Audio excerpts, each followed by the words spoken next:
All right. So the entrance queue is starting to slow down to a trickle. So we can go ahead and get started.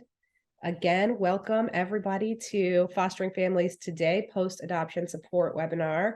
My name is Sarah Tiano. I'm an associate editor with Fostering Families Today and a longtime reporter for our sister publication, The Imprint. Joining me today on our fantastic panel are several folks who all have both personal and professional experience with adoption. We've got Stacy Galka, who came into this journey of adoption through kinship care. She fostered her granddaughter for 1,734 days before finally being able to adopt. Stacy's also a program support specialist with Foster Kinship, which is a nonprofit dedicated to strengthening kinship caregivers' capacity to provide safe, stable, and nurturing homes for children. We've got Rich Valenza from Los Angeles County. He's the father of 2 children adopted from foster care out here, and he is also the founder of the foster care agency Raise a Child. Barb Clark is joining us from balmy Washington, D.C. I don't know if it's balmy. I'm just throwing that out there. Barb is the mother of 4 adopted children, and she's also a training and parent support specialist at Families Rising, which is formerly known as the North American Council for Adoption. And we have Bailey Bogus McCoy, who is a transracial adoptee and mental health clinician specializing in adolescence and adoption competent therapist. She also focuses on women's mental health and working with adoptive and foster families, and has written many articles about adoption advocacy and parent education. So join me in thanking these wonderful panelists. Real quickly about Fostering Families Today. Many of you probably know this. We are a bi-monthly magazine that goes out to foster, kinship, and adoptive families across the country, providing resources, expert advice, tips and tricks, and wonderful webinars like this. And our webinar today is sponsored by Great Kids Incorporated, which is a nonprofit organization creating family strengthening and child development curricula and training designed to create a world where all parents and caregivers feel supported in their ability to protect children and their childhoods. Their suite of family strengthening products nurtures the growth of family resilience through joyful interactions and strength-based conversations that enhance family function and build protective factors. And if you'd like to learn more about the products from Great Kids, please visit their website at greatkidsinc.org. And we'll send out a link to Great Kids website in our follow-up email, along with the rest of the resources. So I've got a quick poll for you. We're just really interested to hear where you're all coming to us from in terms of your role in the adoption world. So if you don't mind clicking, and if more than one of these answers applies to you, please click as many as apply. And we'll just let that poll run for a minute, give folks a moment to participate.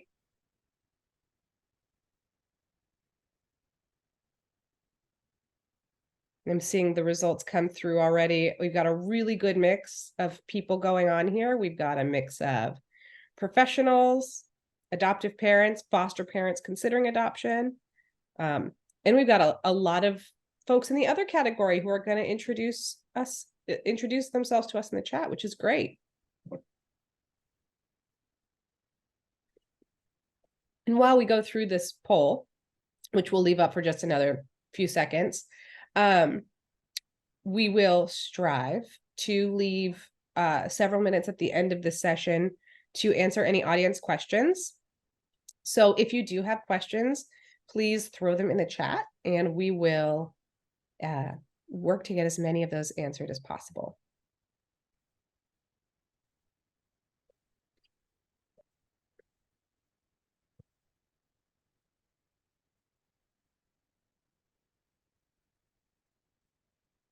Great. Thank you everyone for chiming in on that. It's great to see, such an awesome mix of folks from different sides of the adoption journey joining us today. And we're glad to have all of you. So with that, let's dive into the conversation. Um, I'm going to start it off with, just an open self-intro moment. I'd love for each of you to go around and briefly walk the audience through your adoption experience or experiences. Several of you have had multiple. And tell us, was it through foster care or another route? What are the kind of the highlights for us? So whoever wants to start, take it away.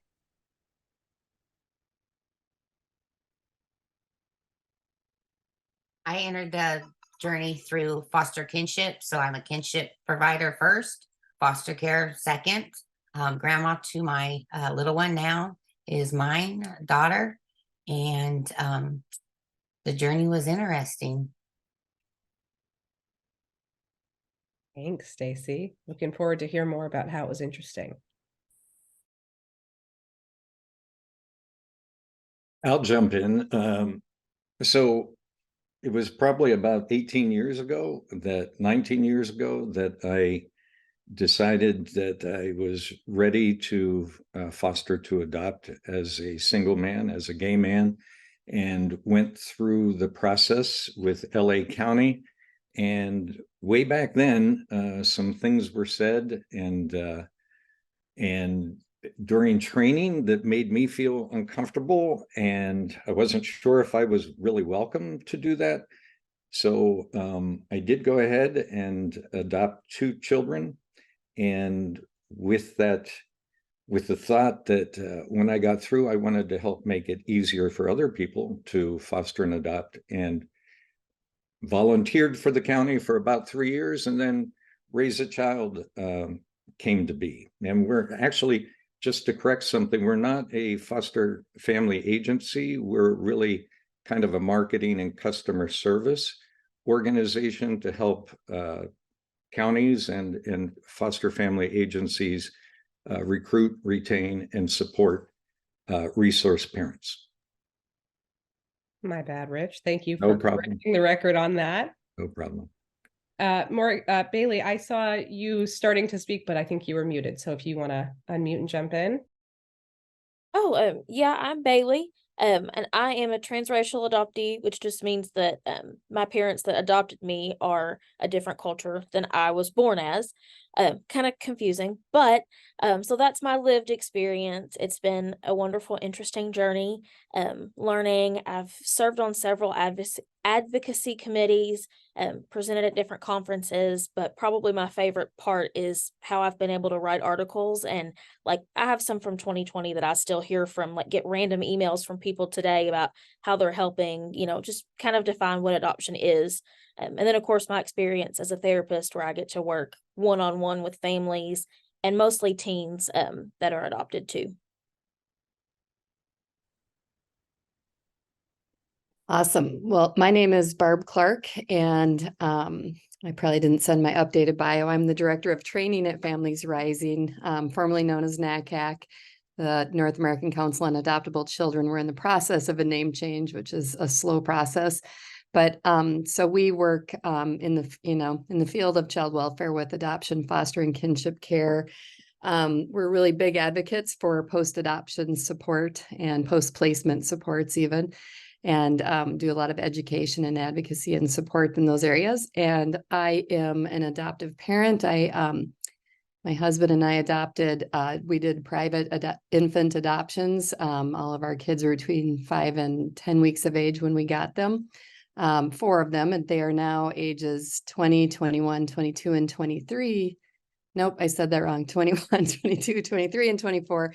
And then we've picked up a fictive kin 24-year-old along the way too, who we claim as our son as well. Great. Thank you so much, all of you, for sharing. And thank you, Barb, for updating us on your current title. Apologies for that. So I am curious to hear, for those of you who adopted through foster care, or kinship care, but we're fostering first, what changed once the adoption was finalized, if anything?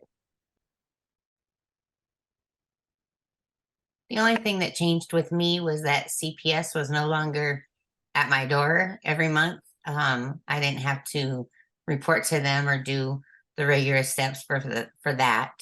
That was the biggest change, was just not have them at or at their beck and call now. Besides that, the family dynamics of kinship still existed. So that was it's still a process. Right. Thank you, Stacy. How about you, Rich? I agree with Stacy. It was kind of like, when we were being not followed, but when we were being supported, and then you hit the finalization, and it's kind of like you're navigating things on your own then, and I then switched from having the professionals kind of guide me to reaching out to other friends and mentors that had done it ahead of me. And so it was freeing not to have the county come out to your home once a month, check on you and check on the kids. But on the other hand, I still needed some kind of support and guidance from friends. That makes a lot of sense. And you sounds like you were fortunate to have some folks in your life that you could reach out to, which may not be true for everyone. Now, Rich, I'm really interested in hearing you talk a bit about if any formal adoption support was offered to you.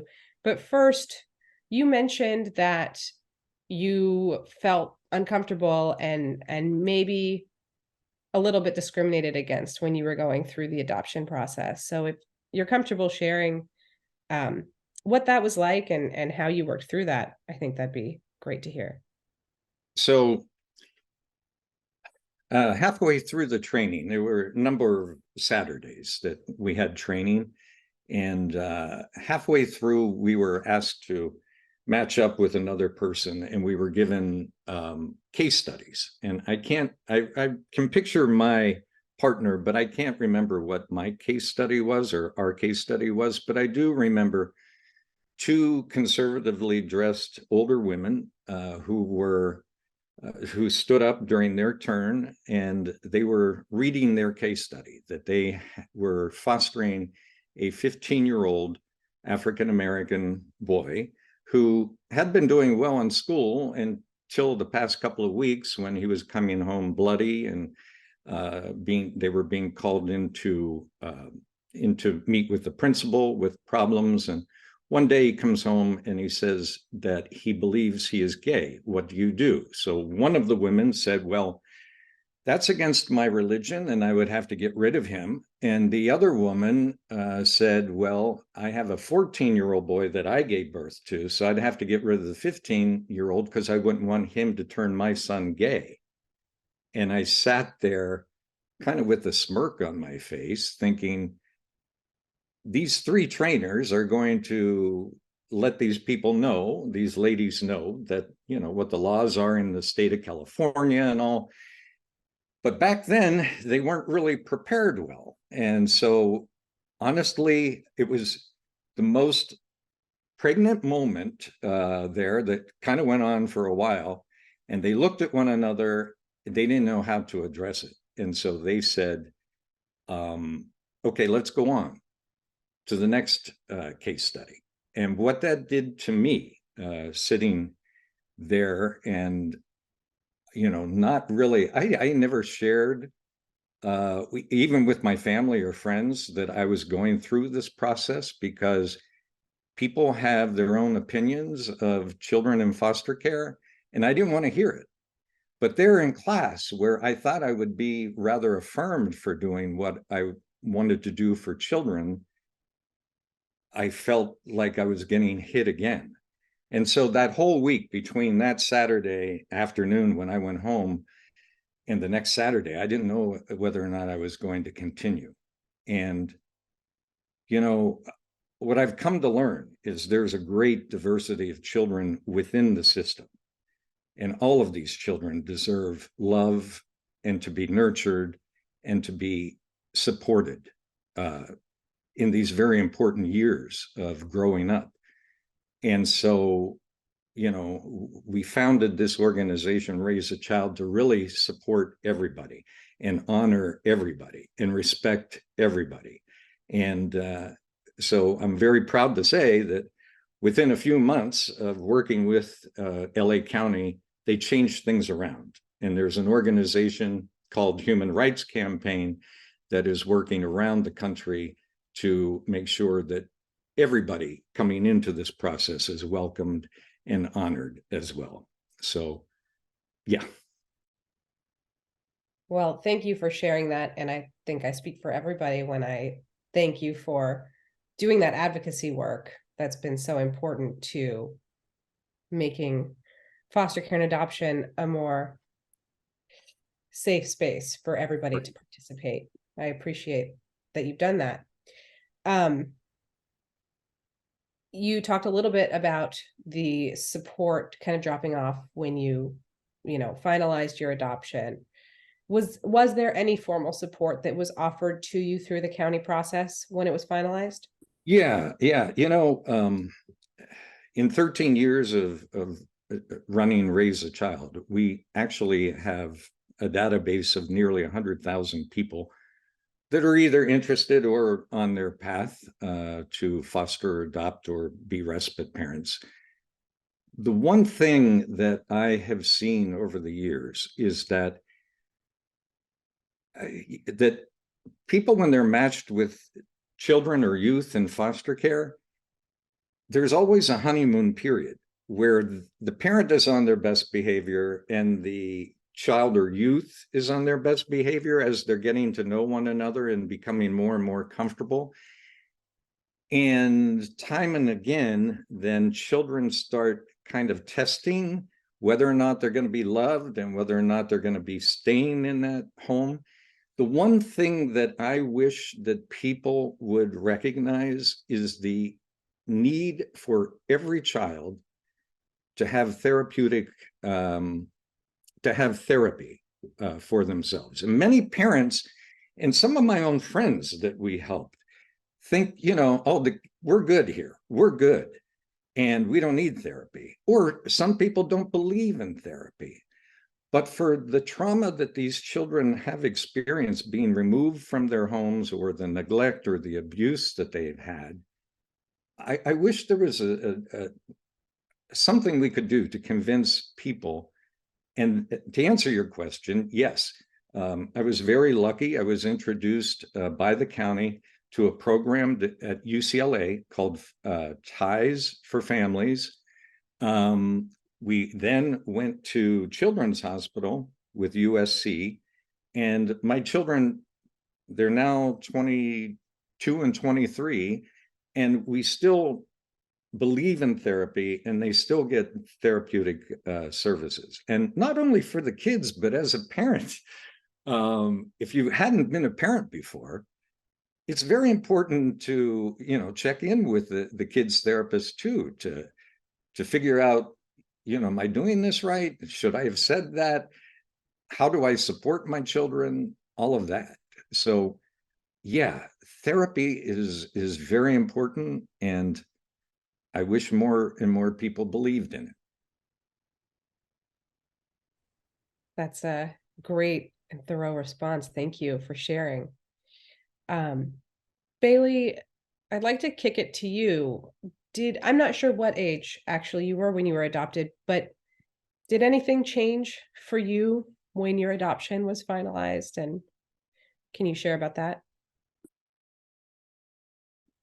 You're on mute. Okay, there we go. I was adopted when I was first born, so I really didn't know any difference beforehand or after the fact. But what I can say is that no matter what spectrum of the adoption constellation that you are on, no matter what side you're on, whether you come from foster care, private adoption, international adoption, transracial, therapy is like so important to start from such a young age. And that's something that I wish that I would have had access to. But I think in the late 90s, that was just not a thing.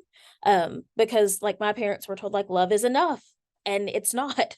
And I hate to even say that, but you have to take the time, the investment, do cultural education, to make sure that you understand the child that you're bringing into your home. Because I think a lot of our efforts are focused on parents, and then somewhere along the way, adoptees kind of lose this voice that we really had taken away from us because we were separated from our biological families, regardless of your relationship with your adoptive family. Thank you for sharing that. I'm curious, as a therapist and as somebody who, clearly believes in the power of therapy, what age is appropriate to start a child in therapy? I have seen kids as young as 3, and I have seen adults as old as 80. So, it really, the earlier the better, especially in situations where it's obvious that adoption is at play. Like in my case, you couldn't really hide the fact that I was adopted. So I knew from a very, very young age. Some kids don't. But I think, just having an open and honest dialogue about it, even if you're not going to put your kid in therapy, is the most important thing. And as the child in an adoptive family, were there any, I know you said that it was love is enough kind of mentality, but were there any resources or supports that were offered to you as the young person in the family to help you feel comfortable, feel stable, feel at home? Anything that helped? Um, no, but not. I just think it was because they didn't exist. I grew up in Western Kentucky, which is not a very diverse area. I mean, I was very fortunate to have parents who did everything they could. I remember going to multicultural festivals with my dad from the time I could, was in kindergarten to learn about different things. But that was about the extent of it. I really didn't have an opportunity to meet other adopted people or talk about adoption openly without like the whole "you should be grateful" kind of thing, which is really awkward and, kind of shuts down the conversation. But that happened when I was about 19. So there was not much discussion, positive, healthy discussion. Right. And looking back as an adult and as a mental health professional, other than kind of traditional therapy, what do you think would have helped your younger self if it had been available at the time? Um, you mean as far as like different types of therapy or just different activities in general? Activities in general, anything that would have helped you in your journey as an adopted person feel centered and stable and positive. Well, I think the biggest thing is just an open dialogue, like I said earlier, and to remember that, like, I think we get really stuck in this term adopted child, and then we forget that that adopted child grows up into an adopted adult. And so recognizing the change that happens when you're able to verbalize your trauma, because all adoption involves trauma. Varies, but if you look at the studies, it shows that it even changes the cells in your body when you're separated from your biological mother. So it's a lot more embedded in who we are as people than we think. And I think just acknowledging that, talking about that, and not making it so like taboo for some reason. I don't even know why it's taboo. Um, Probably would have made a big difference in the way that I saw myself and my family and just kind of adoption in general. Thank you for sharing that perspective. Um, Barb, I'm curious to hear for you going through a private adoption route with infants. What was that like, and what sort of supports were in place in that pathway to adoption to help your family? You know, we went through some various training in preparation for our adoptions. But then once the adoptions were finalized, there was nothing else. There was no further training offered from the agency that we worked with, and no support or anything like that. And so and so as our kids were getting older and things were happening in our family that were there was some unique and kind of quirky and challenging behaviors and things like that. we really ended up having to kind of seek out our own supports and kind of, find our own path and our own way through it. And it was, I would say there was several years of really, of a lot of frustration of trying to find the right connections and supports and information on how to properly parent our kids. Can you share a little bit more about how you went about finding those resources that you needed and advocating for your family? Yeah, absolutely. So eventually, we just started, this was back when blogging was popular. And so I ended up meeting a couple of other adoptive parents who had blogs. And this was kind of back before really like Facebook support groups or things like that were really a thing yet. And so, so a couple of them encouraged me to start a blog. So I started kind of blogging, and we all kind of connected our blogs and would go to each other's blogs and comment on it. And so we kind of just found this camaraderie and support amongst each other. And that was when I started really to realize I needed to connect with other adoptive, foster, and kinship parents, and that because in our experience, in our journey, as we were trying to seek out, why we were facing some really odd challenges with our children, with just some of the behaviors and the typical parenting strategies of using consequences and punishments were not working. And, but yet that's what every professional that we were working with was telling us to do. Like, we often joke in the community of adoptive and foster and kinship parents that if another professional tells us to do a sticker chart, we might throw up on them, right? Like it's just, and so we were just getting all of this bad advice from professionals. And so then I started to realize that the other adoptive, foster, and kinship parents that I was starting to connect with and meet were the ones that had the advice and the resources and the information that was helpful. And so, so then that's when I started trying to figure out how can, and I started leading some support groups for adoptive, foster, and kinship families. And, and just eventually that's I just believe really strongly in peer-led support, like Rich's program, like where we have experienced adoptive, foster, and kinship parents who are supporting other adoptive, foster, and kinship parents. And the same with young people who are adopted, having them be able to be connected to, to be able to see that I am not the only one who has these feelings and is, trying to determine identity and all of that kind of stuff. So, within my role at Families Rising, one of the programs that that I'm in charge of is we have we call it the parent leadership training, and we can train caregivers, parents from all over the country in how to lead support groups and support networks. And I just really, it's great to have professionals too, and we need the professionals, in particular professionals like Bailey who are adoption competent, and they're hard to find in many parts of our country, and even there's not enough of them who are trauma responsive and that kind of stuff. But just so we love to sometimes have a parent partner with a professional to maybe lead a support group.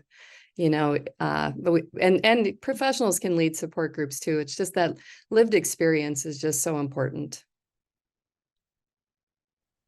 That's a really powerful answer. So it sounds like that informal support was much more present for you than any sort of formal program or formal resource. Yes. It's like Rich had a similar experience. Barb, I'm going to stick with you for just another minute. I know that one thing that you focus on is fetal alcohol spectrum disorder and how that can impact adoptions. And I know you have personal experience there. So wondering if you have any advice for families who have a child at home with special medical needs like this or other challenging diagnoses. Oh, absolutely. Again, we felt like complete failures as parents, and we screwed up a whole bunch. I often talk about how all of the when I train, I do a lot of training on fetal alcohol, on trauma responsive parenting strategies, on, lots of different topics. And I always talk about how I'm passionate about doing this because I don't want families to make the same mistakes that we did. And so, it's parenting kids with any kind of neurodiversity, whether it's a fetal alcohol spectrum disorder or autism or ADHD, or the list goes on, reactive attachment disorder, all of those things. It's very isolating. You feel like you're on an island, and the strategies that you're using aren't working. The strategies that most of the professionals are telling us to do actually cause further trauma to the children and the caregivers. And so, that's where, as I was in this journey of trying to figure out what the heck was going on and what we needed to do differently, it really took way too many years. And so that's why I'm really passionate about this now. And again, even within the FASD, fetal alcohol spectrum disorder world, getting connected with other caregivers who are parenting the same kind of profile or the same type of diagnosis, even though every kid or adolescent is different, clearly, but is just so important. And so, the training is important, but I also really believe in coaching. I outside of my Family's Rising job, I work for a program called the FASD Success with Jeff Noble, and we do coaching, online coaching. And I wish that was around when my kids were little, because it would have been a game changer, and it would have saved us so much, so much blood, sweat, and tears. It's not even funny to think of how much we could have avoided if we had had the right training, the right support, and the right coaching. Because that's what I have. Families will say that to me all the time. They're like, Barb, I've read the books, I've been to trainings, I've been to your trainings. I know in theory what to do, but in the moment when I am in the middle of a crisis or dealing with this situation, I need to ask somebody and I need some coaching. And so we're firm believers at Families Rising in not only support groups and support networks, but also in coaching. If I could kind of jump in on the tail end of that, something that somebody told me once while I was going through grad school was really important. It's like, there's not always a framework. There's not always like a theory to go behind something or a modality and all that. And you don't have to follow everything to the T. A lot of times just letting it happen and being natural and just Right. genuine and authentic is what helps a kid the most. Absolutely. I agree with that.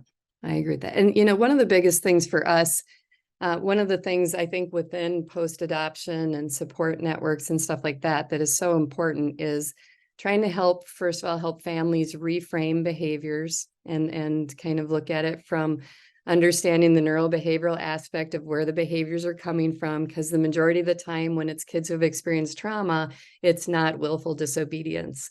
It's a brain-based kind of behavior that we're seeing. And so helping families understand that, and then also trying to give more creative out-of-the-box strategies, in particular around what I call the big three: raging, lying, and stealing. Those are the biggest behaviors that are stressing out families and adoptive, fostering, kinship parents. And most of the strategies, again, we're getting from a lot of different professionals, aren't helpful in that area. So that's where in support groups and stuff like that, talking about those behaviors and creative strategies people have used around that can help a lot. Thank you, Barb, and also thank you, Bailey, for jumping in with your perspective as well. I want to pop in with Stacy for a minute. Stacy, you are our kinship expert on the call right now.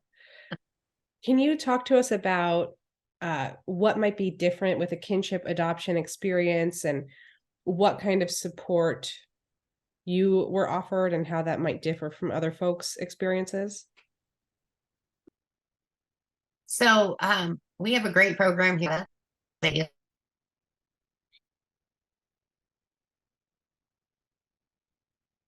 Oh no. Can other people hear Stacy? No. Okay. Stacy, maybe try turning off your camera so we can hopefully get your audio back, because you have cut out for us. Can you?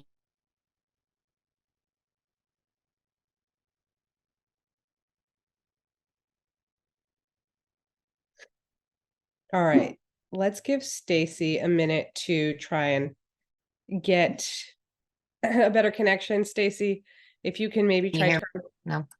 Oh, wait, try now. Okay. Can you hear me now? Yes, there we go. Okay. So here in Nevada, we have foster kinship, and foster kinship had support groups. For us. That was really.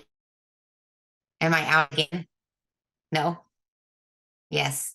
You're cutting in and out a bit. And sorry. No, that's okay. It happens. Really just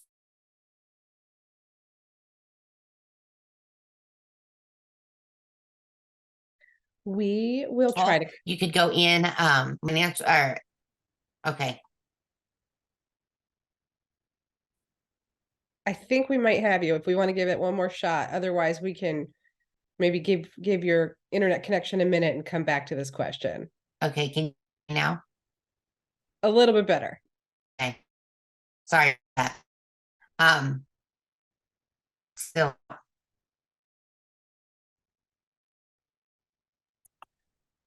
All right, Stacy, I think that we will try to come back to this one because we don't have your audio, unfortunately. I'm so sorry about that. Okay. So we will come back to Stacy. Hopefully she can come back online. Barb, you mentioned the big three in your perspective that are, challenging behaviors that are, challenging adoptive families right now. I'd like to Yes. hear from Rich and from Bailey. What do you think the biggest challenges families face that put adoptions in jeopardy that folks could rally some support around? Something that I see a lot, and that I work with families on a lot is an adopted person's identity, because we kind of have to like start from ground zero and then build up. And it's really easy to be really malleable as a kid, because when you don't feel like you know who you are, then you take on the identity of who you think is cool or who you think is, important or valued. So just helping families be able to support their children in that kind of like weird who am I phase is probably the most challenging thing that I deal with, because I think it's really easy to get in this kind of cycle of I know what I'm doing, or I kind of know how to raise kids, especially if you've raised kids before. But like we've all said, it's a little bit different, and identity is one of the biggest things that you have to take into consideration. That's a very good point that you make. And, I my hat is off to everybody looking in, the folks that work to serve children and the folks that are doing their best to provide safe homes for children. I've noticed that there seems to be a pattern with foster parents, foster to adopt parents. I mean, you come at it, you're matched, you have all of the energy in the world, and you want to be the best person you can be. And as Barb said, that there's a change that happens after the honeymoon period. And we've noticed that parents then turn internal, and because they're, I don't know, maybe for a number of reasons, but when things start happening that are out of your control, because you're in control until you get that match. And you're even in control kind of when you're going through the honeymoon period. But when that honeymoon period is over with the child, you're experiencing things that you never imagined with children and youth in foster care. And so I see a lot of parents turn inside and don't share things, even with their therapist, because they're afraid that they're doing something wrong, or they're afraid that they're ill-prepared or can't handle this. And that's when the parents need to reach out. Now, I've been looking at the chat, and some people are talking about how expensive therapy is and trying to do things in different states. And, my heart goes out to those people. But one thing that I found very surprising to me as a parent when I would take my two kids to elementary school and drop them off for school, usually I would drive off campus and go home and think like, oh my gosh, what I went through this morning trying to get them to eat, trying to get them to dress, trying to get them to brush their teeth in time to get them to school. So one time I saw a group of parents and I stopped and got out of my car and went and sat with them. And they were all complaining about what they went through that morning to get their kids to brush their teeth, to get dressed, to eat. And I found therapy, I found community within the people there that I never thought I would.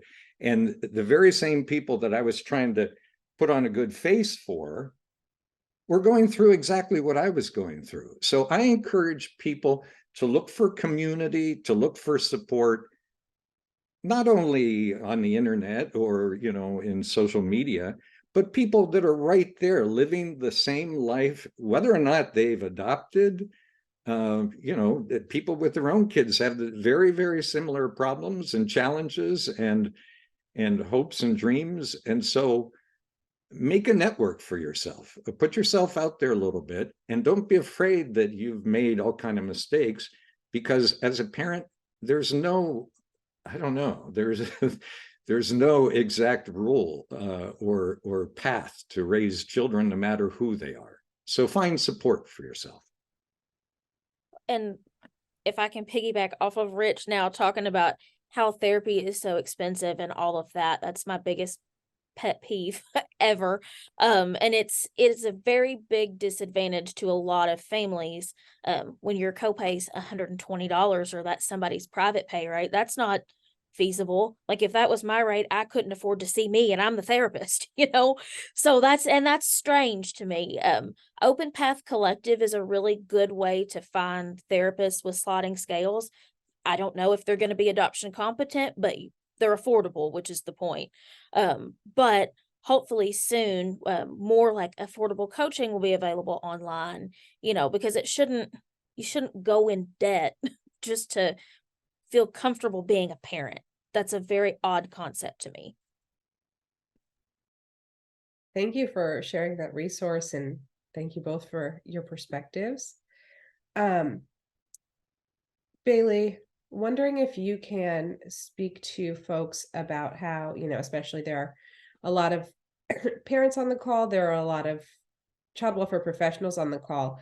How can post-adoption support center adoptees better?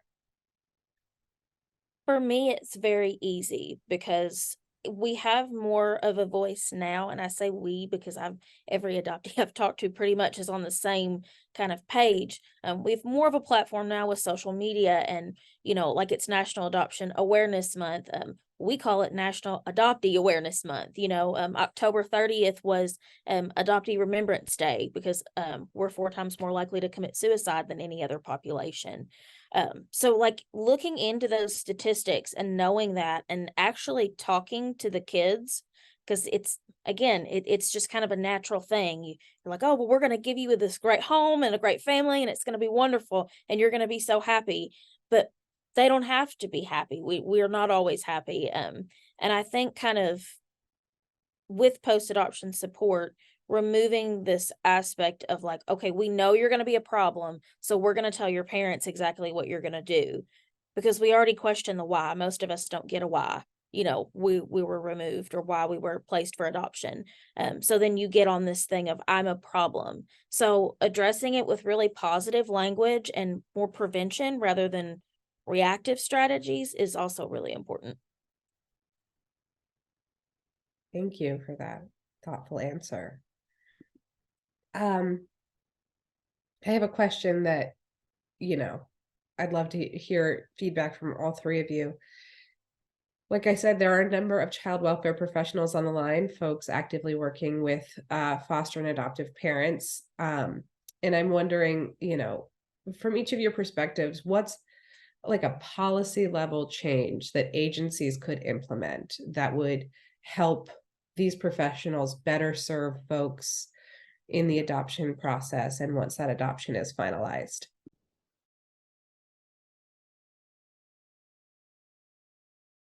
Well, I'll start. again, back to the fetal alcohol, because we are seeing such high rates of it in child welfare in our foster and adoptive families.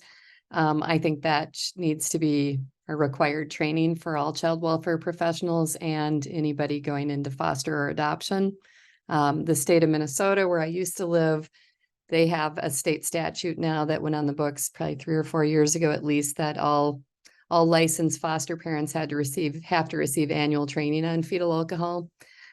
So I think also though, I think that there needs to be better training and support for our professionals too on transracial families and the dynamics and the identity and how they can better match families, and then also better prepare families and support them as they are going along in the journey. And then there needs to be some changes and we need to pay our child welfare professionals better. That is not consistent around the country, and that is very obvious in the states where they're not paying well. Mhm. I agree with everything you just said. And even, there's a lot of different directories that will have like therapy scholarship funds where they Mhm. will pay for so many therapy sessions. So maybe, having an adoption competent therapist, or well, hopefully more than one, my God. But as part of like a state organization, and then, you get, I don't know, 3 free sessions with that particular therapist as you're transitioning out of this constantly monitored state, or once the adoption is finalized, then you have that little bit of support, and then they can put you in touch with other resources that can help you. That's a great suggestion. Thank you for sharing. What we're finding at Raise a Child in California and across the country is there's recent, well, now number of years now, in California legislation that passed in California and then federally too, to support families ahead of time to keep the kids from going into foster care. But the one challenge that we're seeing is the drive to close group homes and all, and then to find homes for those children. And as Barb said, with fetal alcohol, there's also, the number of children that have been in foster care for many, many years. And now we're trying to find homes, affirming homes for those children.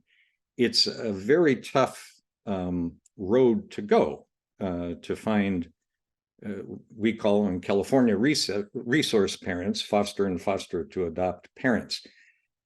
We did a study with UCLA a couple of years ago and surveyed people when they came into the first day of training, and then surveyed them at the end of the training about whether or not they'd be willing to take LGBTQ kids in foster care or youth in foster care, whether or not they'd be able to, or willing to take sibling groups and all, various, diverse segments of the population of kids in foster care.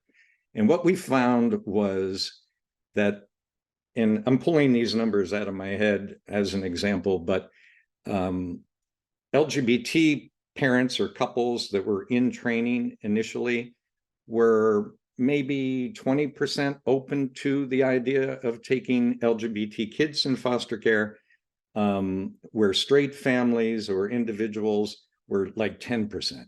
But then at the end of the training, at the end of the last survey that we did with them, we were able to open their minds. And this alumni class now is the folks that we call on to see if they can take a LGBTQ youth or a sibling group, or a child needing intensive services, foster care, things like that. The secret to it wasn't really that we trained people, but what we allowed was for the class to admit their fears and talk about why they felt that maybe they weren't enough to take an LGBTQ kid.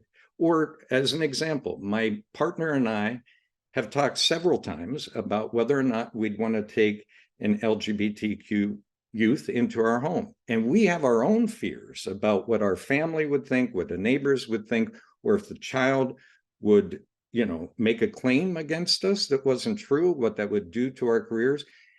My point is, we need to not only do the training, but we need to encourage social workers and agencies to open up honest discussion, allowing people to be human, allowing people to talk about their fears, because in a group setting, you can get beyond that and you can open people's minds, I believe. So I'll be quiet.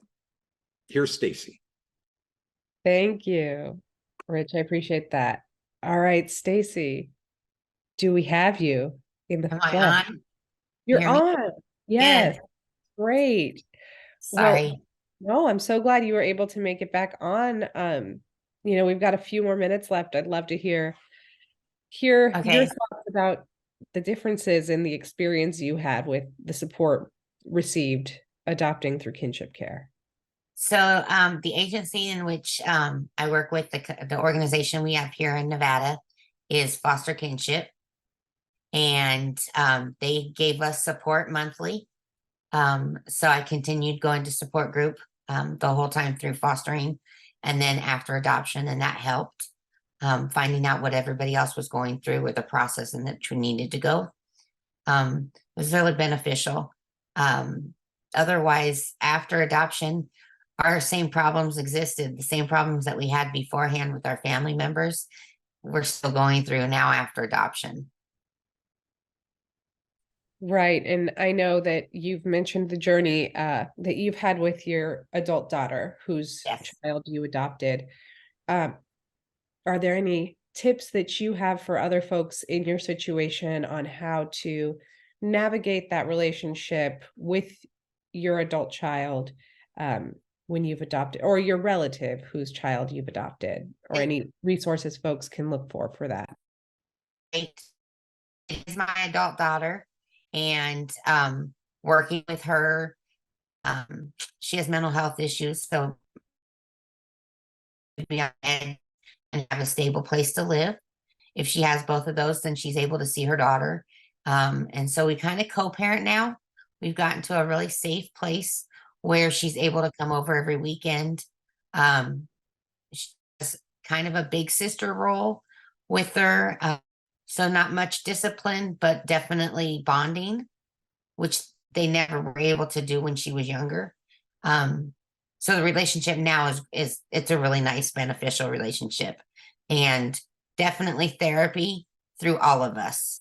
We've continued to go as a family. We continue to go individually. That sounds like you guys have made an amazing amount of progress, and it must have taken a lot of work on your part. So Yes, it took a lot of work. yeah. From your perspective, what's missing from the post-adoption support? It sounds like you're part of a great group. Is there anything that you wish you had access to that was a challenge to get? Well, we actually just started a program called Thriving After. And so anybody who's adopted through the county or recertify or I can't remember what I'm thinking. If you've got guardianship or adoption through county or otherwise, you can now join Thriving After, and that gets you access to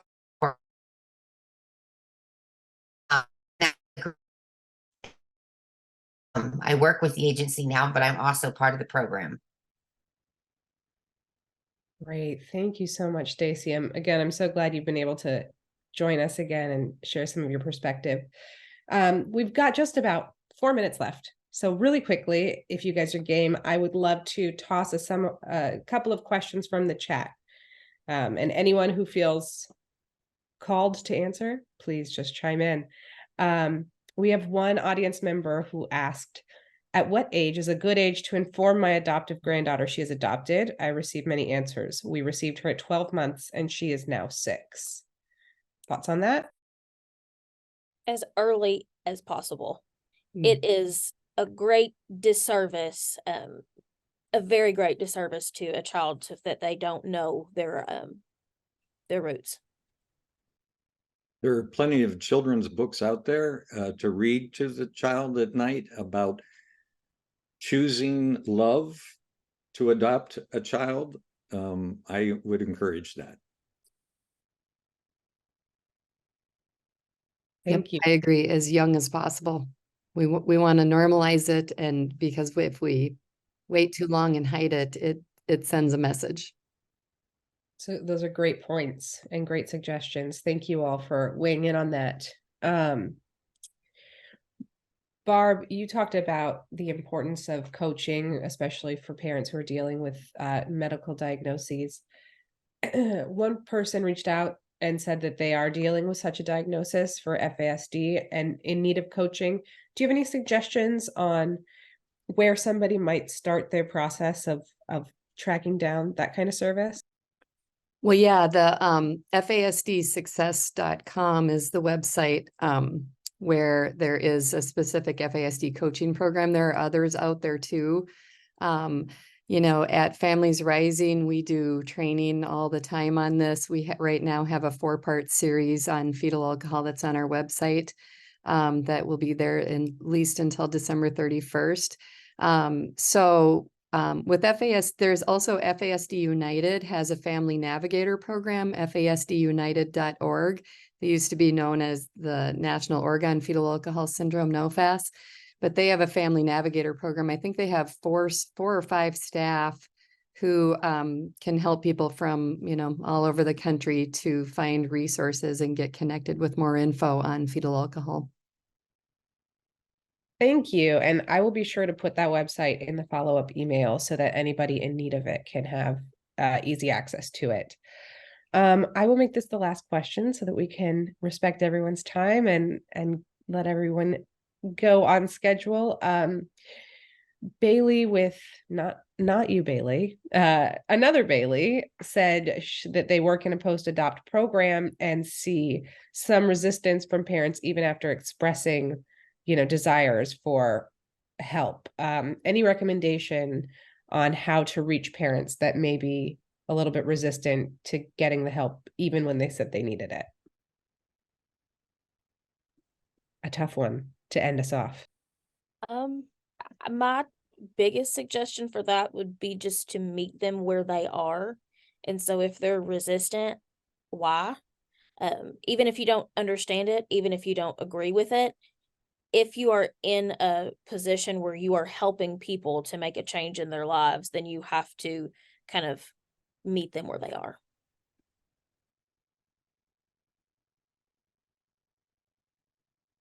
Thank you. Barb, Rich, any thoughts to add, or did Bailey cover it?